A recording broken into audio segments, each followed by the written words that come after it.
So I'm including this video about escalation clauses in both the seller course and the buyer course because it's going to help both the buyer and seller understand what an escalation clause is, the purpose of it, etc. So let's talk about this escalation clause as a tool that might be used in a competitive housing situation. In a seller's market or a market with little inventory, it's more likely that if you make an offer on the home, you might be in a multiple offer situation. Not guaranteed, but more likely. And one of the ways you can make your offer stand out is by adding an escalation clause. So what is that? How does it work? Okay. The escalation clause is verbiage that your agent adds into your purchase offer that states that you as the buyer are willing to go over the highest offer made on a home by X dollars up to a maximum of X dollars. So first you have to ask yourself a few questions. One, how badly do you want the home? And two, what's the price that you would be comfortable paying up to should your offer be escalated and ultimately accepted? So depending on the answers to these questions, you'll know if adding the escalation language to the offer feels right for you. So here's an example of what I might write as an escalation clause in the event sellers, receive multiple offers. Buyer will pay $1,150 over the highest net offer up to a maximum price of $895,700. So in the event the escalation clause is exercised, seller is to provide a copy of valid competing offer with proof of funds or a pre-approval letter.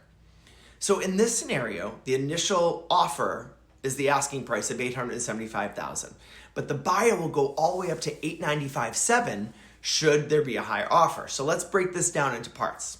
First, we state the obvious. The escalation can only be exercised if there are in fact multiple offers, but it's okay to use the escalation clause as a preemptive measure, especially if other offers are expected but aren't yet in hand.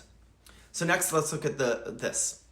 The buyer will pay $1,150 over the highest net offer up to a maximum price of $895,700. Obviously, this is just an example, but I would recommend making the escalation in increments. In this case, I use $1,150, a different dollar amount than $1,000 or $500. Sometimes making it that odd amount can work in your favor because you're making your offer stand out, all right? Now let's break down the highest net offer part, net offer. So what does that mean?